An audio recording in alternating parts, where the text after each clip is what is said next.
하나님의 말씀 신약성경 마태복음 12장 46절부터 50절 말씀을 제가 봉독해 드리겠습니다.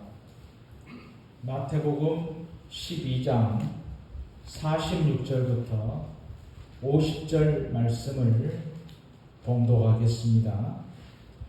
예수께서 무리에게 말씀하실 때에 그의 어머니와 동생들이 예수께 말하려고 밖에 섰더니 한 사람이 예수께 여짜오되 보소서 당신의 어머니와 동생들이 당신께 말하려고 밖에 서 있나이다 하니 말하던 사람에게 대답하여 이르시되 누가 내 어머니이며 내 동생들이냐 하시고 손을 내밀어 제자들을 가리켜 이르시되 나의 어머니와 나의 동생들을 보라.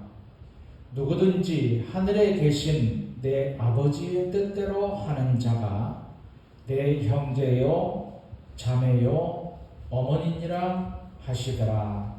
아멘. 오늘은 하나님의 뜻대로 그런 제목으로 말씀을 드리겠습니다. 신앙적으로 볼 때에 세 종류의 사람들이 있습니다. 첫째는 사람들에게도 하나님께도 죄인인 사람입니다. 이런 사람은 도덕적으로나 신앙적으로 사람에게와 하나님께 죄인으로 사는 사람을 말합니다. 둘째는 사람에게는 의인이지만 하나님께는 죄인인 사람입니다. 이런 사람은 도덕적으로는 모든 사람의 본이 됩니다. 하지만 하나님과 예수를 믿지 않은 사람입니다. 세상적인 선행자를 말하는 것이지요. 셋째는 사람에게는 죄인이지만 하나님께는 의인인 사람입니다. 잘못된 길을 걸어가고 세상 법의 심판을 받은 사람이었습니다. 하지만 회개하고 예수를 믿어 제사함을 받은 사람입니다. 이런 사람들이 때가 되어 모두 다 이 세상을 떠났습니다. 셋째 사람이 하늘나라에 가보니 놀라운 일들이 일어났습니다. 첫째, 천국에 와 있을 줄 알았던 사람이 보이지 않았습니다. 둘째는 절대로 천국에 들어오지 못할 것으로 알았던 사람이 와 있었습니다. 셋째, 자신이 천국에 왔다는 사실에 더욱 놀랐습니다. 사람의 생각과 하나님의 생각은 전혀 다릅니다. 하나님 앞에서 의인은 십자가를 믿는 사람입니다. 예수님이 사흘 만에 부활하신 것을 믿는 사람입니다. 십자가와 부활을 믿는 믿음을 의롭다 하시고 구원해 주시는 것입니다. 천국에서는 인간의 의가 아닌 예수님의 의만 보십니다. 이 말을 한마디로 말하면 오직 하나님의 뜻대로 사는 사람이 하늘나라의 주인공이 되는 것입니다. 본문을 보면 예수님의 어머니입니다. 예수님의 형제 자매들입니다. 그런데 그들을 가리키면서 하시는 말씀이 누구든지 하늘에 계신 내 아버지의 뜻대로 하는 자가 내 형제요 자매요 내 어머니이니라 말씀하십니다. 이 말씀을 들을 때에 육신의 형제 자매는 아무것도 아닌 것으로 들려집니다. 어느 탈북 선교의 이야기가 있습니다. 선교사가 밥을 준다고 하니까 배가 고파서 지친 모습이 확연한 북한 사람이 강을 건너서 중국 땅으로 왔습니다. 신발은 다 떨어지고 남루한 옷차림은 차마 볼 수 없을 정도로 젊은 사람이라야 60대입니다. 나이가 들은 할아버지는 80대였습니다. 그 할아버지는 얼마나 굶주렸는지 뼈만 앙상했습니다. 선교사가 그 할아버지에게 왜 나오시려고 합니까? 물었습니다. 그러자 하는 말이 찬송이나 마음 놓고 한번 불러보고 싶어서 우물쭈물 말했습니다. 할아버지의 그 말에 선교사가 도와드리겠습니다. 언제 나오실 수 있습니까? 빠를수록 좋습니다. 그때 할아버지는 그래도 결정하기 전에 하나님께 물어보아야 이렇게 혼자 중얼거렸습니다. 그리고 일어나서 울타리 밖으로 걸어 나가서 한 20분쯤 후 이 할아버지가 돌아왔습니다. 할아버지의 눈가에는 눈물이 흘렸습니다. 할아버지는 저 목사님이 우리를 돕겠다고 하는데 따라갈까요? 라고 하나님께 기도를 했다고 합니다. 그런데 하나님이 음성이 들렸는데 내가 능력이 없어서 너희들을 북조선에 남겨두는 줄 아느냐? 이 말씀이 들렸다고 하는 것이지요. 그러면서 하시는 말씀이 목사님 매맞는 것도 하나님의 뜻이랍니다. 굶는 것도 하나님의 뜻이 있다고 하십니다. 혹시 기회가 되면 남조선으로 가서 찬송이라도 목이 터져라 부르고 아버지 집에 가려고 했는데 저 북한 땅에 남는 것도 하나님의 뜻이라고 하시니 하면서 통곡을 했습니다. 그때 누군가의 소식이 전해 왔는데 경찰이 오는 것 같았습니다. 선교사가 급한 말로 할아버지 같이 가십시다. 여기까지 오셨는데 고면을 했어요. 그때 할아버지가 나도 자유가 무엇인지 압니다. 나도 예배당에 종도 쳐봤고 주일학교도 가보았습니다. 하지만 이 북한 땅에 머무는 것이 하나님의 뜻이라고 하시니 그러면서 안녕히 가세요. 천국에서 만나죠 하면서 이분이 이북 땅으로 걸어 들어갔습니다. 이 할아버지에게는 하나님의 뜻이 자유와 생명보다 더 소중한 것이었습니다. 하나님의 뜻, 우리가 신앙생활을 하는데 너무나 소중하고 가치가 있는 것입니다. 목숨보다도 더 소중하게 여겨야 할 것이 하나님의 뜻입니다. 그러나 안타까운 것은 우리 현대인들의 신앙은 하나님의 뜻과 전혀 다르게 사는 것입니다. 하나님의 뜻을 따르려 하지 않습니다. 내 뜻을 이루어주지 않으시면 나는 교회를 옮깁니다. 아니, 교회를 다니지 않겠다고 합니다. 그러니 목사님들이 그런 성도들의 비유를 맞추려고 위로의 설교를 하는 것이지요. 한 주간 동안 세상에서 얼마나 지치셨습니까? 그 지친 몸을 이끌고 교회까지 와주시니 감사합니다 하면서 1호의 설교를 합니다. 그러면 교인들은 은혜를 받았다고 합니다.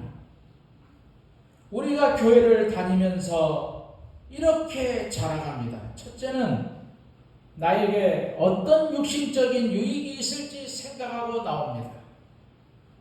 둘째는 그러다가 예수를 만나 구원을 받습니다.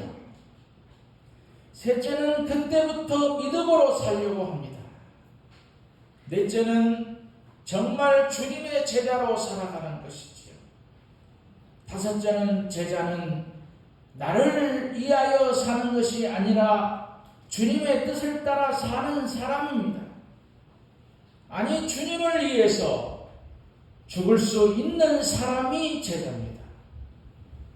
우리 주님이 나의 사는 목적입니다. 주님의 뜻을 이 땅에 실천하는 것이 내가 사는 이유입니다. 주님의 뜻이라고 한다면 우리 주님처럼 목숨이라도 내어놓아야 하는 것이 수준 높은 제자의 신앙생활입니다. 그런데 우리의 신분은 예수를 믿어서 하나님의 자녀가 되었습니다. 그러나 수준은 아직도 어린아이와 같습니다. 나만 알아달라고 합니다. 내 기분이 먼저입니다. 내 기분이 상하면 하나님의 뜻이나 교회는 아무 상관이 없습니다. 다른 영혼들이 상처를 받아도 내 마음대로 교회 생활을 합니다. 이런 사람들이 누구냐? 교회 생활을 평생 동안 하는 사람입니다. 내 주장이 너무나 강합니다. 주님은 감히 가까이 할 수도 없습니다. 그러니 사람이 어찌 가까이 할 수 있겠습니까? 오늘 본문의 내용은 이렇습니다. 예수님은 평소에 아버지를 도와 목수 일을 하셨습니다. 마지막 십자가의 고통 가운데에서 사랑하는 제자 요한에게 어머니의 봉양을 부탁하신 예수님이십니다. 그런데 천국 복음의 진리를 말씀하시면서 가족의 의미를 이렇게 말씀하십니다. 누구든지 하나님의 뜻대로 하는 자가 내 형제요 자매요 모친이다. 이 말씀이 이해가 안 가는 사람들도 있을 것입니다. 한쪽으로는 부모 공경을 아주 강하게 말씀을 하십니다. 그리고 본문에서는 하나님의 뜻대로 하는 사람만 형제의 자매라고 하십니다. 여기서 우리는 아주 중요한 것을 알게 되는 것이지요. 인간에게는 혈연 중심의 효도가 있습니다. 그래서 혈연인 부모를 공경합니다. 형제를 사랑합니다. 그러나 예수님의 보혈로 피로 거듭난 성도들의 영적 가족도 있습니다. 우리가 사랑하는 인생에서 혈연 중심의 인간적 가족도 중요하죠. 예수님께서는 이런 가족관계의 신성함을 소중하게 여기셨습니다. 그러나 이러한 혈연적 가족관계 때문에 하나님의 뜻이 방해받을 수 없다라고 말씀하십니다. 영적인 문제는 혈육관계의 결합처럼 소중하고 귀중하다는 말씀이지요. 주님께서 정말로 원하시는 것이 무엇입니까?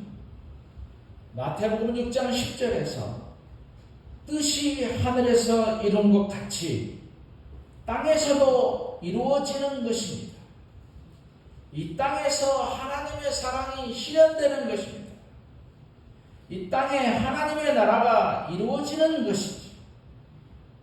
이 땅이 오직 하나님의 뜻대로 이루어지는 것입니다. 하나님이 절대적인 분인 것처럼 하나님의 뜻도 절대적인 것입니다. 하나님의 뜻은 그 누구도 거스를 수가 없습니다. 그런데 그런 하나님의 뜻이 이 땅에 실현되려고 할 때에 그 누가 거스를 수 있을까요? 거스르는 것 자체가 하나님에 대한 도전입니다. 하나님에 대하여는 이유가 없어야 됩니다. 그 어떤 이유를 달 수 없는 분이 하나님이십니다. 하나님의 말씀에는 그 어떤 이유나 토를 달 수가 없습니다. 전능하시고 살아계신 하나님의 말씀인데 감히 누가 이유를 말할 수 있겠습니까? 하나님께는 그 어떤 이유도 없이 절대 순종과 복종이라고 하는 것 외에는 다른 것이 없어야 하는 것입니다. 성경에 예수님을 따르겠다고 하는 세 사람에 대한 이야기가 있습니다. 그러나 세 사람 중 한 사람도 주님을 따르는 제자가 되지 못합니다. 그 이유가 예수님을 몰랐기 때문이죠. 아니, 예수님의 뜻을 몰랐기 때문입니다. 첫째 사람이 나옵니다. 어떤 사람이 예수님께 하는 말이 어디로 가든지 나는 따르겠습니다 했습니다. 그때 예수님께서 여우도 굴이 있고 공중에 새도 집이 있으되 인자는 머리 둘 곳이 없도다 하시면서 거절하십니다. 주님을 따르는 데는 두 가지가 있어야 되는데 하나는 주님의 부르심이 있어야 됩니다. 그리고 다른 하나는 주님의 내면의 주님에 대한 감격, 부르심과 감격이 있어야 됩니다. 그런데 첫째 사람은 주님의 부르심은 없는데 자신이 먼저 나서서 주님을 따르겠다고 하십니다. 주님의 부르심과 구원의 확신에 대한 응답, 이것이 분명해야 주님을 따를 수 있는 자격이 있습니다. 그래서 첫째 사람을 주님은 제자로 부르시지 않았습니다. 둘째 사람이 나오지요. 또 다른 사람에게 나를 따르라 하시니 그가 이르되 나로 먼저 가서 내 아버지를 장사하게 하옵소서. 둘째 사람에게 주님은 먼저 나를 따라오라고 초청을 하십니다. 그런데 나로 먼저 가서 내 아버지를 장사하게 허락해달라고 이유를 댑니다. 이 말에 주님이 반응하시기를 죽은 자들로 자기의 죽은 자들을 장사하게 하고 너는 가서 하나님의 나라를 전파하라 하시고 라고 말씀하십니다. 이 말을 들을 때에 주님은 인정이 없는 분이라고 하실 수 있습니다. 그러나 주님께서 부르시면은 어떤 이유도 없어야 됩니다. 그 어떤 조건도 없어야 됩니다. 그 어떤 것도 주님의 부르심보다 우선할 수 없다는 것을 알아야 되는 것이죠. 그 이유는 예수님의 권위는 그 어떤 이유로 대신할 수가 없습니다. 나의 형편과 처지를 말할 수 있는 것도 아닙니다. 그분은 하나님이십니다. 그런데 둘째 사람은 아버지를 이유로 댔습니다.